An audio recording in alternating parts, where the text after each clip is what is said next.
जी अस्सलाम वालेकुम सर।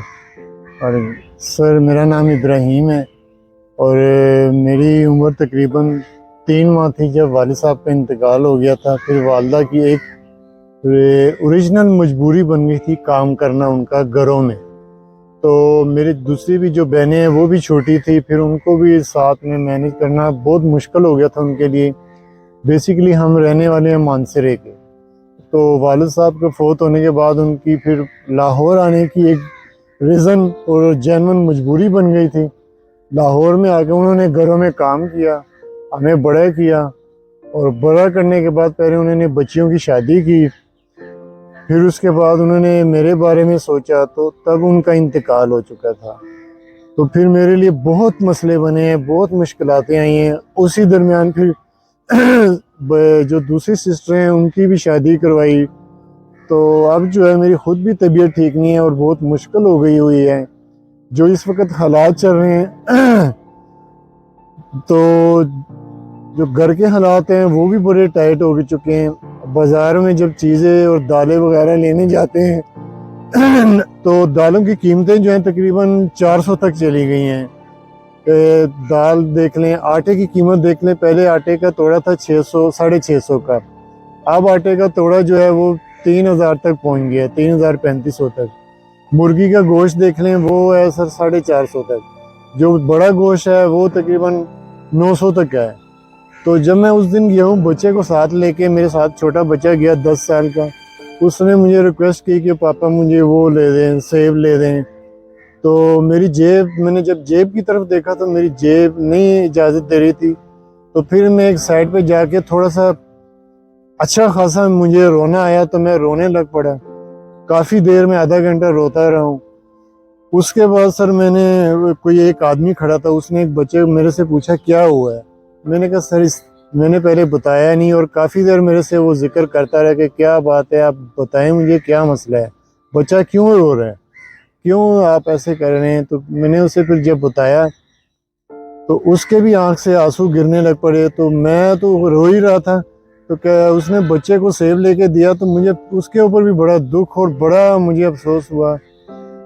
मुझे किसी ने फिर एक बात कही हुई थी कि आप इस तरह करें कि कुछ पता मुझे लगा था जिस तरह के ये अपना कोई गुर्दा बेच के, कोई इस तरह की चीज़ें बेच के।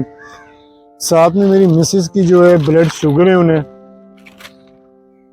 फिर मैं उन्हें जब लेके गया, उनकी तबीयत काफ़ी ख़राब है, वो हार्ट पेशेंट भी है। तो डॉक्टर ने मुझे जब रिपोर्टों का कहा, रिपोर्टें उनके लेके आया तो ये एक शासे है जो उन्होंने कहा कि 30 दिन ये देना है।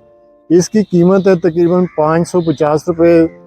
तो एक दिन में जब लेने ये गया तो वहाँ पे मैं खड़ा हो गया। जब मैंने इसकी प्राइस देखी तो बाहर एक आदमी खड़ा था, मैं सर पे हाथ रख के बैठा हुआ था, रो रहा था। तो उसने भैया बोले क्या बात है भाई, क्या बात है। मैंने उसे बताया कि मेरी जो इनकम है वो इतनी तकरीबन 20,000 से 22,000 तक सम तक है। तो 4 बच्चे हैं मेरे। तो मैंने उसने जब पूछा तो मैंने कहा सर ये मसला है, मेरी मिसेस को हार्ट पेशेंट भी है, ब्लड शुगर है, साथ में उनके कुछ गुर्दों का मसला, किडनी का मसला है। उसने कहा मेरे से ये बता दें। और मैं उसने उस वक्त तो ये मसला हल कर दिया, मगर आगे ये मसला नहीं हल हो सकता।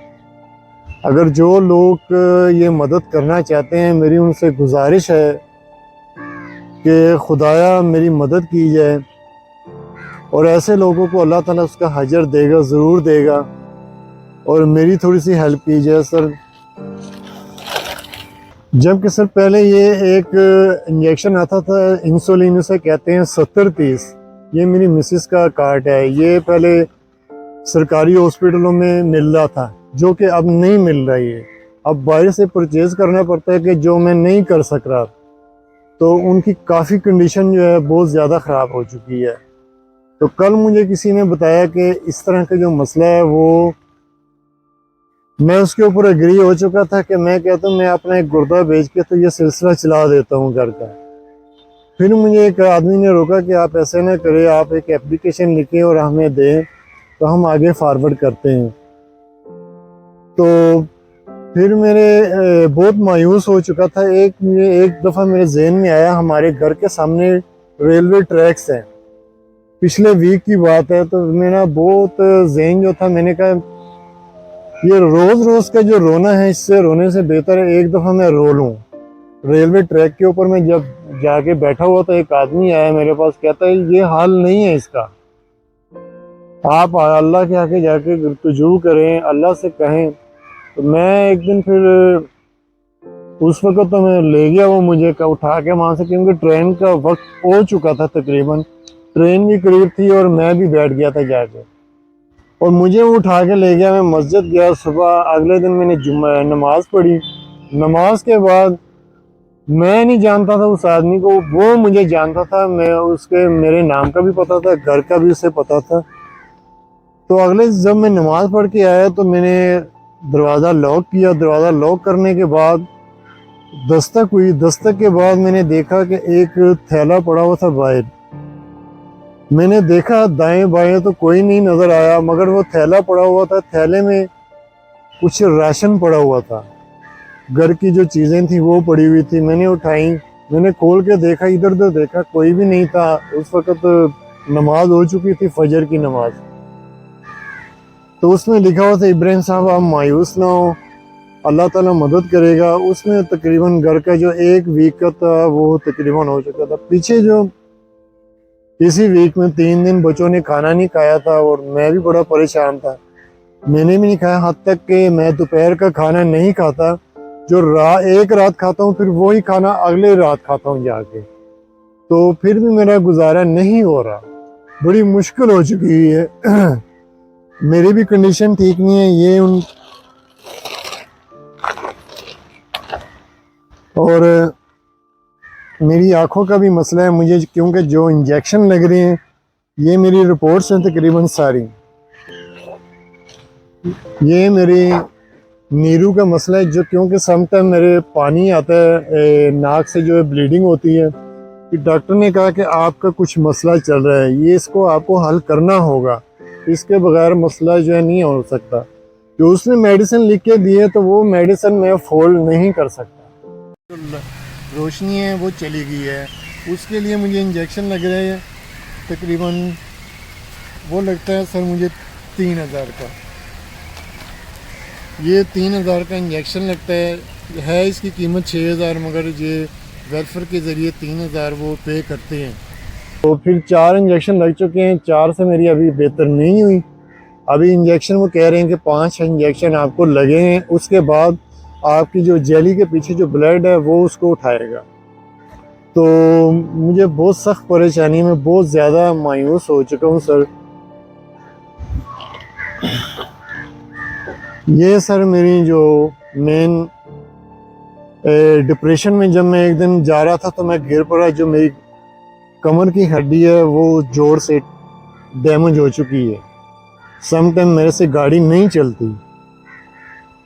ये पोजीशन है सर मेरी, ये कंडीशन है। और इनकम का मैं घर में अकेला हूँ कमाने वाला, बच्चे हैं छोटे, मेरा खुद भी मसला है, जो मैदे का प्रॉब्लम है वो भी उन्होंने, डॉक्टर ने कहा हुआ है कि आपका ऑपरेट के बगैर वो मसला नहीं हल हो सकता, ये आपको हर सूरत पे इसका ऑपरेट। मैं सर्जन से मिला हूँ, उसने मुझे कहा अगर नहीं करेंगे ये मसला बढ़ता जाएगा। तो मेरी गुजारिश है, जो लोग मदद करना चाहते हैं, खुदा उनको अजर दें और मेरी थोड़ी सी वो हेल्प करें, मेरी मदद की जाए, और अल्लाह ताला उनको इसका अजर देगा, ज़रूर देगा। अगर उनमें वो सही हैसियत हैं तो मेरी प्लीज़ वो मदद करें, खुदा के लिए मेरी मदद करें वो।